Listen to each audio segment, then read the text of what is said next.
Et voilà, donc encore une journée terminée. On va bosser un peu sur la Mazda. Il est 4h20, un bon café. Vous verrez dans la vidéo, bien bossé. La voiture est démontée, prête à être revue par l'expert. C'est une procédure particulière, on ne peut pas démonter, remonter, puis hop, c'est fini, merci, au revoir. Non, non, non. Procédure VEI, donc je vous expliquerai ce que c'est. Donc VEI, qu'est-ce que ça veut dire? Véhicule économiquement irréparable. Mais techniquement réparable. Donc ça veut dire qu'en pièce neuve, on a pour vachement... Alors le véhicule, voilà, on va rien cacher, de toute façon. Qu'est-ce qu'on a quand on achète un VEI à la casse? On a le rapport d'expertise, voilà. Tout. Voilà. Donc la voiture est estimée à 2200 €. Putain, de TTC. Valeur du bien, donc c'est-à-dire qu'elle vaut 250 balles. En gros, c'est le prix que la casse l'a racheté. Voilà, pour rien cacher. Moi, je l'ai acheté 800. Bon, après, il faut qu'il bosse aussi. Alors, VEI, voilà. Économiquement irréparable. Voilà. Il est économiquement réparable. Non, on peut voir. Par contre, il est techniquement réparable. Ce qui est logique, puisqu'il n'a pas spécialement grand-chose non plus. Voilà, après, c'est vrai que... les experts, les assurances ont tendance à vouloir vider le parc auto de vieilles bagnoles. En 2009, elle roule très bien. J'ai quand même fait un peu plus de 100 bornes avec. Mais bon. J'ai déjà eu des cas aussi où j'ai dû me battre avec des experts parce que vous ne mettez pas une bagnole. Enfin, vous voulez me donner 2000 balles pour une voiture qui en valait un peu plus de 4000. Du foutage de gueule. Voilà, donc avec ce rapport d'expertise, donc sachez qu'en tant que particulier, ça c'est mort, vous ne pouvez pas le faire du tout. Alors, on a l'annexe. Voilà, ça c'est le premier. Voilà, techniquement réparable.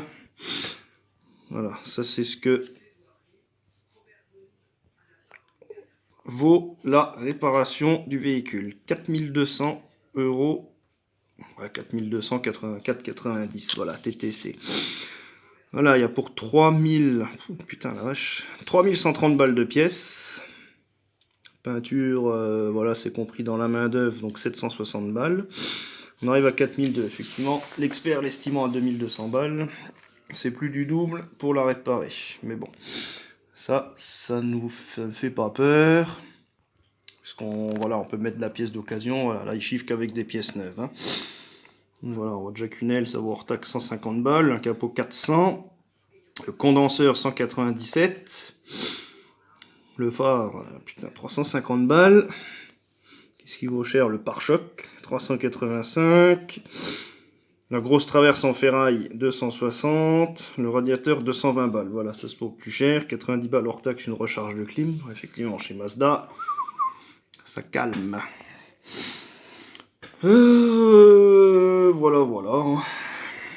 Sachant que ça, c'est de la pièce neuve, évidemment, comme je suis professionnel, j'ai droit à mettre de la pièce d'occasion, ce qui évidemment est beaucoup moins cher.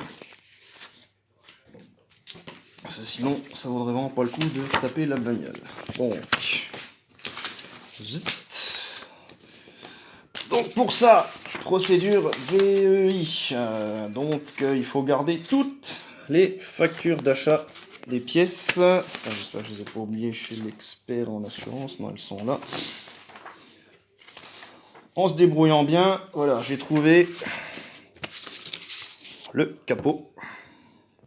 C'est là où est parti mon Audi à la casse en début d'année. 169 €. Il est de la même couleur. Donc là, il n'y a pas besoin de peinture. Comme vous l'avez vu un petit peu avant. Donc c'est toujours ça de gagner. Ensuite, on a l'aile. Qui vient de chez Careco, mais là, en Alsace. C'est à 104 €. Alors, ça fait un peu cher, sachant qu'elle n'est pas spécialement en bon état. Donc malheureusement, elle va avoir droit à un petit peu de peinture aussi. Ensuite, les deux charnières de capot. Il y en a beaucoup qui aiment bien commander là-dessus. 3615, voilà, comme le 3615 ULA, pour les plus vieux d'entre nous, entre guillemets. Et j'ai plus le ticket de caisse de la carte parce que je l'ai laissé dans ma chambre. Il y a pour 260 €, on revient dans le bon sens, 260 € tout le reste des pièces. Donc face avant, traverse, radiateur, condenseur, je vais être obligé de mettre un neuf parce que malheureusement la conduite déjà est pétée sur la mienne. Et en plus elles sont cassées sur l'autre. Et c'est des conduites de merde qui sont clipsées. Donc on ne peut pas les dévisser. Donc en gros, ça va être un condenseur et une durite de clim neuve. Donc, durite de clim, j'ai pas regardé encore. Un condenseur neuf chez nos amis allemands, ça vaut une soixantaine d'euros. On est loin des 300 balles de chez Mazda. On va pas mettre du neuf de chez Mazda, sinon c'est pas la peine de faire des bagnoles. On a autant faire métro, boulot, dodo. Donc la suite de l'expert, je vais l'appeler demain. On va convenir d'un rendez-vous. Il va venir voir le véhicule, faire plein de photos, voir si rien n'a bougé. Bon, vous verrez, j'ai déjà remonté pour voir, il n'y a rien qui a bougé. L'aile, elle tombe pile poil par rapport au côté gauche. La traverse, nickel chrome, le radiateur, tout est nickel.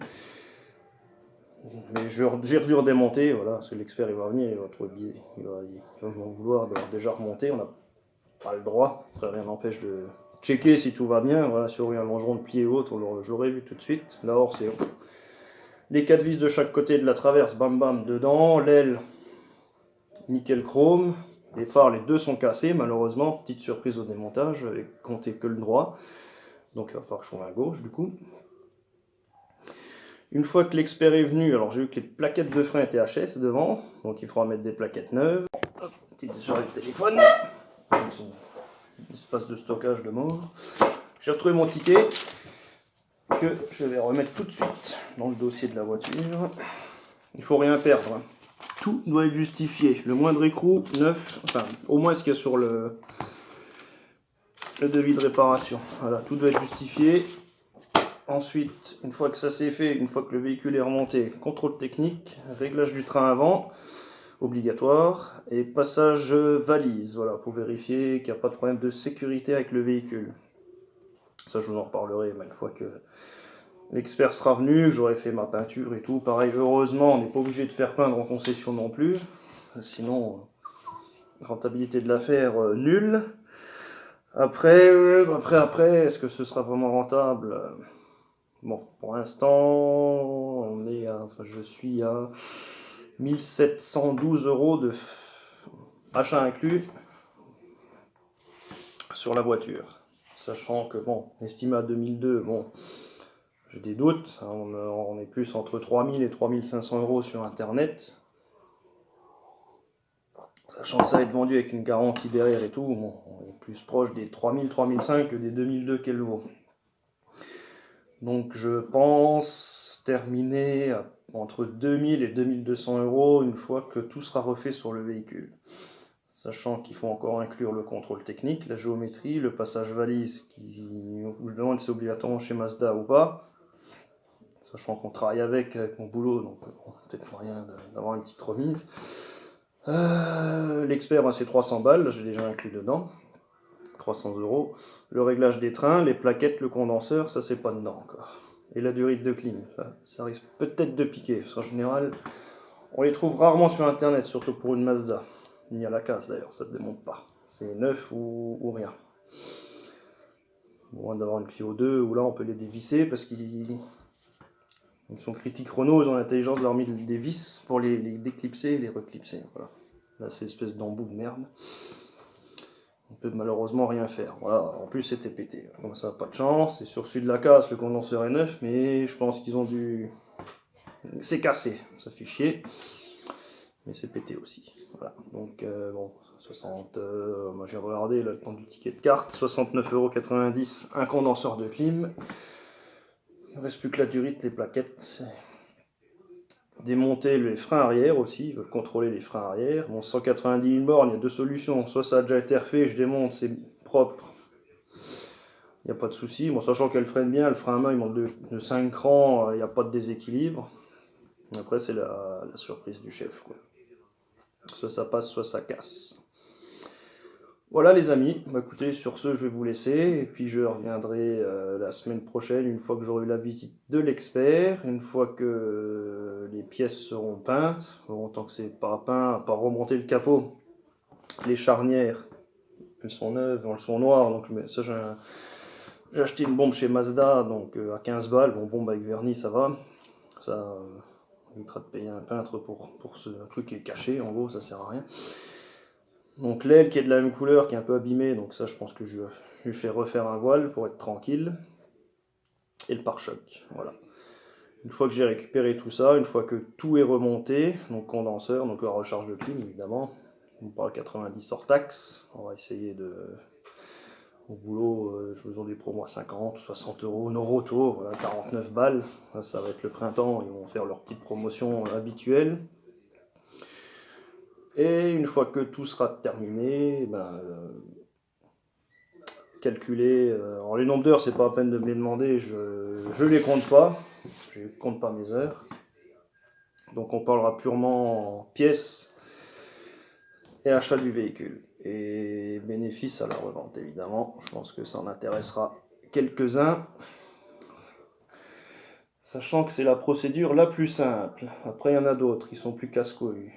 Donc c'est pas la peine, c'est soit du RSV ou du VGA. En gros, c'est RSV, c'est réparation supérieure à la valeur. Là, c'est dès qu'il y a des longerons de toucher, des airbags, des merdes comme ça m'intéresse pas du tout.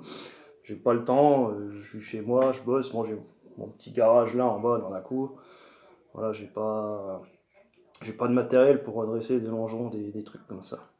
Déjà là, bon, c'est un test. Voilà, c'est un véhicule qui a pas un gros choc. J'estime qu'à moins de tirer un petit billet de. Bon, une fois que tout sera payé avec les taxes et tout, je pense qu'on va avoir un petit billet de 500, 700 balles dans la poche. On verra bien. C'est un test, un essai. Écoute, je me lance, j'essaye, je teste. Je pense pas perdre d'argent, c'est déjà pas mal. L'idéal c'est d'en gagner évidemment, sinon ça sert à rien d'ouvrir une société d'achat-vente de bagnoles. Si c'est juste pour dire oh ben j'achète, je vends et puis je gagne rien, ça sert à rien. Donc voilà les amis, bah, je vous laisse et je vous retrouve la semaine prochaine du coup pour une nouvelle vidéo. Enfin, en espérant que l'expert vienne la semaine prochaine, parce que sinon, voilà, j'ai plus rien, la Clio est finie. Je vais pas vous faire une vidéo sur la cour d'accessoires à remonter.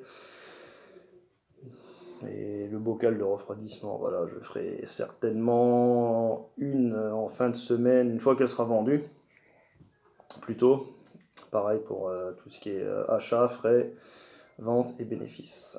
Voilà, voilà. Voir si ça a été rentable. Bon, Clio, je m'inquiète pas trop. En général, c'est des produits assez recherchés. Même si elle est de 2000, je pense qu'entre 1005 et 2000 euros, il y a moyen que ça parte. Sachant qu'elle est propre, la distribution est faite. Là, maintenant, l'embrayage, la boîte. Il y a 4 pneus neufs. J'ai regardé, les disques sont neufs. La révision a été faite. Du coup, maintenant que tout est démonté, autant tout changer. Ça devrait partir, c'est un RXE, c'est un modèle haut de gamme, entre guillemets. Bien qu'il n'y ait pas la clim, j'étais assez surpris pour un véhicule, pour une RXE, bon, pourquoi pas, peut-être à l'import, je sais pas, j'étais pas dans l'historique. Voilà, voilà, on en rediscutera la semaine prochaine, à bientôt, salut.